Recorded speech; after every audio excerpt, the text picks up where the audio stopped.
Military alliances come and go, but friendships are forever. However, with that said, can nations truly have friends? Sure, their geopolitical interests may align every now and then, but when it really comes down to it, most nations will always act on what they perceive to be their best interest, and what's in their best interest may not be in the best interest of their so-called friend. Even nations with a lot in common, such as a shared past, a shared culture, a shared language, a shared religion, and shared sense of what's right and what's wrong, even nations like this will inevitably find reasons to fight and bicker. And that's why the friendship between Morocco and the United States is not only very peculiar, but also very special. As not only do these two nations have very little in common aside from their shared usage of the Atlantic Ocean, but their friendship has survived over 2 centuries in spite of numerous factors pressing them into conflict. And despite having ways of life that were totally alien to one another, they would always find a means to achieve peace.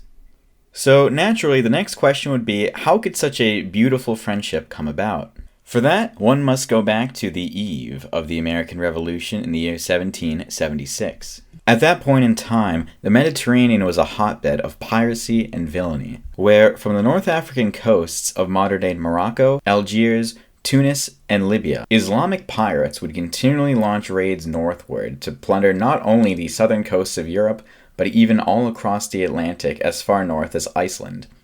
Suffice to say, any unprotected trading vessel would likewise be raided with their crews enslaved. As to how to protect one's shipping, there are really only one of 2 solutions. Either you would have to have a powerful enough fleet, or at the very least be able to arm your vessels to a sufficient enough degree that you could fight off the pirates, but even that was oftentimes a temporary solution. As the pirates themselves weren't particularly interested in getting into any major naval battles, instead preferring to hit soft targets for maximum profit. As for the other solution, the pirates could be quite reasonable at times, even engaging in diplomacy and willing to accept payments up front in exchange for safe passage. One such nation that had secured safe passage was Great Britain, whom arguably had the most powerful fleet at the time, so it would only make sense that the Barbary pirates would not really want to fight them, but would be more than happy to accept their tribute. Likewise, the British Empire could have in theory allocated enough resources to fight the Barbary pirates, however, they had bigger concerns elsewhere, so the deal made a lot of sense for them as well.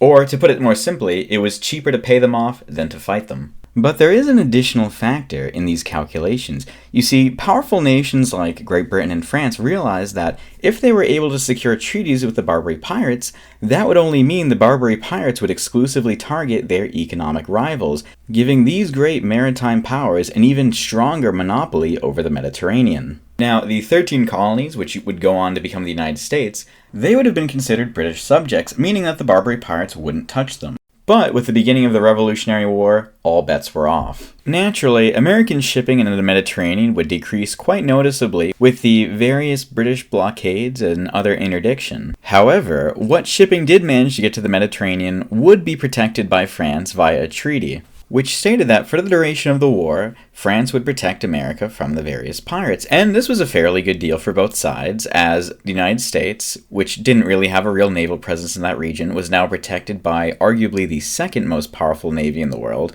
Meanwhile, France, it gave them an additional opportunity to get one over on Great Britain, which at the time was their #1 rival. And France, to its credit, stayed true to its word. However, as soon as the end of the war rolled on in 1783, all of a sudden the United States was on its own, meaning that any pirate could attack them with relative impunity, or, if the United States was so inclined as to pay tribute, charge exorbitant fees, knowing that at this point in time, the United States really couldn't do anything about it.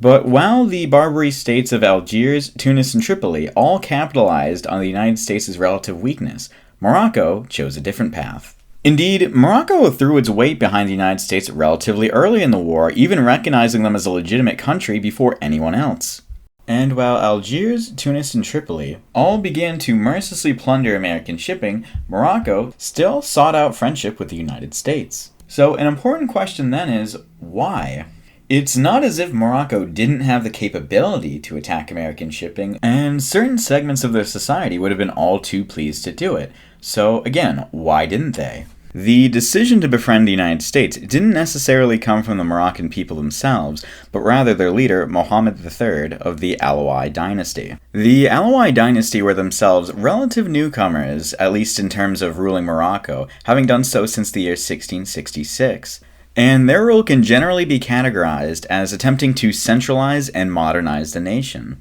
Now, this didn't come without its fair share of issues. The first of which being that the various autonomous tribes within the borders of Morocco really didn't like the idea of having said autonomy slowly stripped away from them. In addition, various European powers such as Spain, Portugal, France, and Great Britain all launched various military expeditions into the country around this time, and Morocco knew all too well that in an all-out war, they stood no chance. So, while the other Barbary pirate states almost seemed to double down on their corsairing ways, the Alawite dynasty sought to slowly transition Morocco away from that. And given the fact that the various pirates could act in semi-autonomous ways and potentially even threaten the Alawite dynasty, by defanging the pirates, they were effectively removing yet another potential source of civil conflict. And civil conflict there was aplenty, so much so that Mohammed III was forced to abandon his ploy to strip autonomy from the tribes, as, almost ironically, they unified in opposition to him. So while it can be said that indeed the fledgling United States and Morocco were very alien to one another, they did have some very similar points. They both had a plethora of internal disputes that could potentially lead to civil war.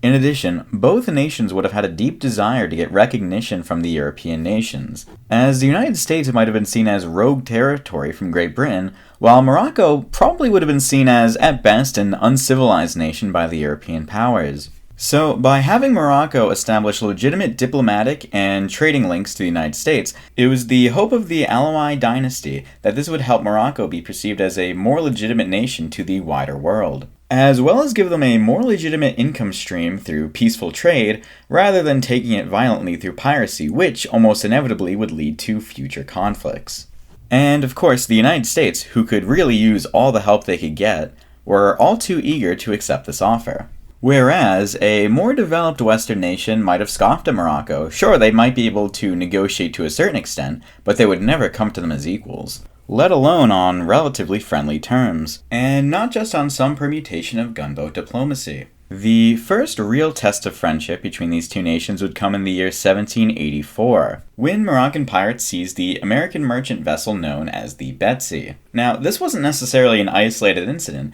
as the orders to seize the Betsy came all the way from the top, with Mohammed III himself issuing a decree. Now, why would he do this? Didn't he want peace with the United States? Well, as it turns out, Mohammed III did this as a negotiating tactic. For you see, around this time, the United States and Morocco were already negotiating a broader treaty. But Mohammed III believed the Americans were dragging their feet on the issue, and he hoped that by seizing the Betsy, he could speed things along. And while seizing a merchant vessel might not be the nicest thing in the world, he promised that the crew would be unharmed and the cargo untouched. True to his word, when the Americans paid tribute the following year, he let them go. With all that in mind, it would seem that Mohammed III's plan ultimately worked, as in the year 1786, the Moroccans and the United States formally signed a treaty of friendship. And while it would be American diplomat Thomas Barclay who would negotiate some of the finer points, the signatories who would sign this document into effect would be the previously mentioned Mohammed III,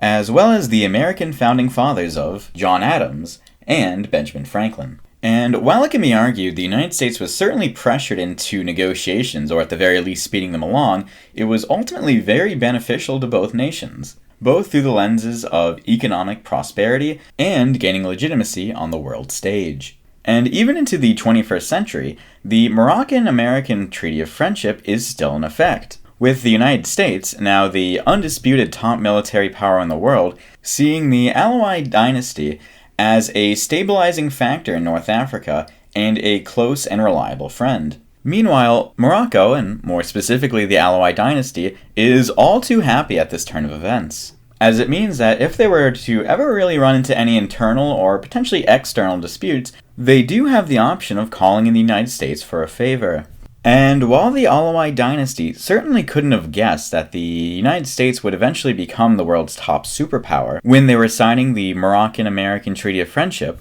that just goes to show that it never hurts to have friends.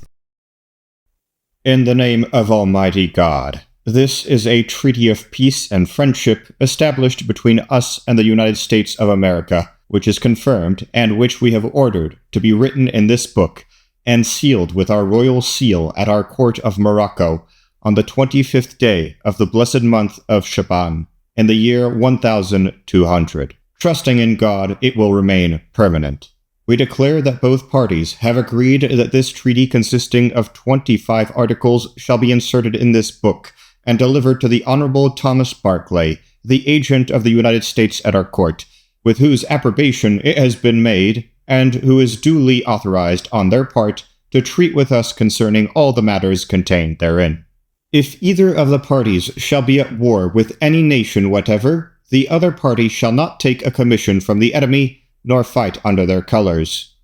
If either of the parties shall be at war with any nation whatever, and take a prize belonging to that nation, and there shall be found on board subjects or effects belonging to either of the parties, the subjects shall be set at liberty, and the effects returned to the owners. And if any goods belonging to any nation, with whom either of the parties shall be at war, shall be loaded on vessels belonging to the other party, they shall pass free and unmolested, without any attempt being made to take or detain them. A signal or pass shall be given to all vessels belonging to both parties, by which they are to be known when they meet at sea, and if the commander of a ship of war of either party shall have other ships under his convoy, the declaration of the commander shall alone be sufficient to exempt any of them from examination. If either of the parties shall be at war, and shall meet a vessel at sea belonging to the other, it is agreed that if an examination is to be made, it shall be done by sending a boat with 2 or 3 men only, and if any gun shall be fired, and any injury done without reason, the offending party shall make good all damages. If any more shall bring citizens of the United States or their effects to His Majesty, the citizens shall immediately be set at liberty, and the effects restored, and in like manner, if any more not a subject of these dominions shall make prize of any of the citizens of America or their effects, and bring them into any of the ports of His Majesty, they shall be immediately released, as they will then be considered under His Majesty's protection. If any vessel of either party shall put into a port of the other, and shall have occasion for provisions or other supplies, they shall be furnished without any interruption or molestation. If any vessels of the United States shall meet with a disaster at sea, and put into one of our ports to repair, she shall be at liberty to land and reload her cargo without paying any duty whatever. If any vessel of the United States shall be cast on shore on any part of our coasts, she shall remain at the disposition of the owners, and no one shall attempt going near her without their approbation, as she is then considered particularly under our protection. And if any vessel of the United States shall be forced to put into our port by stress of weather or otherwise, she shall not be compelled to land her cargo, but shall remain in tranquillity until the commander shall think proper to proceed on his voyage. If any vessel of either of the parties shall have an engagement with a vessel belonging to any of the Christian powers, within gunshot of the ports of the other, the vessel so engaged shall be defended and protected as much as possible until she is in safety. And if any American vessel shall be cast on shore on the coast of Wadnoon, or any coast thereabout, the people belonging to her shall be protected and assisted until, by the help of God, they shall be sent to their country. If we shall be at war with any Christian power, and any of our vessels sail from the ports of the United States, no vessel belonging to the enemy shall follow until 24 hours after the departure of our vessels, and the same regulation shall be observed toward the American vessels sailing from our ports, be the enemy Moors or Christians. If any ship of war belonging to the United States shall put into any of our ports, she shall not be examined on any pretense whatever, even though she should have fugitive slaves on board, nor shall the governor or commander of the place compel them to be brought on shore under any pretext, nor require any payment for them. If a ship of war of either party shall put into a port of the other and salute, it shall be returned from the fort with an equal number of guns, not with more or less. The commerce with the United States shall be on the same footing as is the commerce with Spain, or as that with the most favored nation for the time being, and their citizens shall be respected and esteemed, and have full liberty to pass and repass our country and seaports whenever they please without interruption. Merchant of both countries shall employ only such interpreters and such other persons to assist them in their business as they shall think proper. No commander of a vessel shall transport his cargo on board another vessel. He shall not be detained in port longer than he may think proper, and all persons employed in loading or unloading goods, or in any other labor whatever, shall be paid at the customary rates, not more and not less. In the case of war between the parties, the prisoners are not to be made slaves, but to be exchanged for one another, captain for captain, officer for officer, and one man private for another. If there shall prove a deficiency on either side, it shall be made up by the payment of 100 Mexican dollars for each person wanting. And it is agreed that all prisoners shall be exchanged in 12 months from the time of their being taken, and that this exchange may be effected by a merchant or any other person authorized by either of the parties. Merchants shall not be compelled to buy or sell any kind of goods, but such as they think proper, and may buy and sell all sorts of merchandise, but such as are prohibited to the other Christian nations. All goods shall be weighed and examined before they are sent on board, and to avoid all detention of vessels, no examination shall afterward be made, unless it shall be first proved that contraband goods have been sent on board, in which case the persons who took the contraband goods on board shall be punished according to the usage and custom of the country, and no other person whatever shall be injured, nor shall the ship or cargo incur any penalty or damage whatever. No vessel shall be detained in port on any pretense whatever, nor be obliged to take on board any article without consent of the commander, who shall be at full liberty to agree for the freight of any goods he takes on board. If any of the citizens of the United States or any persons under their protection shall have any disputes with each other, the consul shall decide between the parties, and whenever the consul shall require any aid or assistance from our government to enforce his decision, it shall be immediately granted to him. If a citizen of the United States shall kill or wound a Moor, or on the contrary, if a Moor shall kill or wound a citizen of the United States, the law of the country shall take place, and equal justice shall be rendered, the consul assisting at the trial. And if any delinquent shall make his escape, the consul shall not be answerable for him in any manner whatever.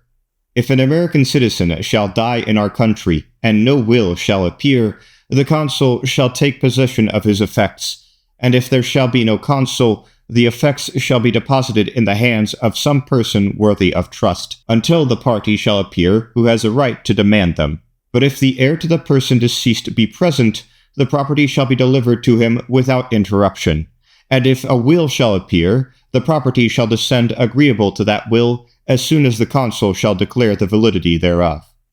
The consul of the United States of America shall reside in any seaport of our dominions that they shall think proper, and they shall be respected and enjoy all the privileges which the consuls of any other nation enjoy. And if any of the citizens of the United States shall contract any debts or engagements, the consul shall not be in any manner accountable for them, unless he shall have given a promise in writing for the payment or fulfilling thereof, without which promise in writing no application to him for any redress shall be made. If any differences shall arise by either party infringing on any articles of this treaty, peace and harmony shall remain notwithstanding in the fullest force, until friendly application shall be made for an arrangement. And until that application shall be rejected, no appeal shall be made to arms. And if a war shall break out between the parties, 9 months shall be granted to all subjects of both parties to dispose of their effects and retire with their property. And if it is further declared that whatever indulgences in trade or otherwise shall be granted to any of the Christian powers, the citizens of the United States shall be equally entitled to them. This treaty shall continue in full force with the help of God for 50 years, after the expiration of which term the treaty shall continue to be binding on both parties until the one shall give 12 months' notice to the other of an intention to abandon it, in which case its operations shall cease at the end of the 12 months. We have delivered this book into the hands of the before-mentioned Thomas Barclay on the first day of the blessed month of Ramadan in the year 1200. I, Thomas Barclay, certify that the annexed is a true copy of the translation made by Isaac Cordoza Núñez, interpreter at Morocco, of the treaty between the Emperor of Morocco and the United States of America. Grace to the only God. I, the underwritten, the servant of God, Tahir bin Abdelhak Fenish, do certify that His Imperial Majesty, my master, whom God preserve, having concluded a treaty of peace and commerce with the United States of America, has ordered me the better to complete it, and in addition of the 10th article of said treaty to declare, that if any vessel belonging to the United States shall be in any of the ports of His Majesty's dominions, or within gunshot of his forts, she shall be protected as much as possible, and no vessel whatever, belonging either to Moorish or Christian powers, with whom the United States may be at war, shall be permitted to follow or engage her, as we deem the citizens of America our good friends. And in obedience to His Majesty's command, I certify this declaration by putting my hand and seal to it, on the 18th day of Ramadan, in the year 1200. Signed, the servant of the king, my master, whom God preserve, Tahir bin Abdelhak Fenish.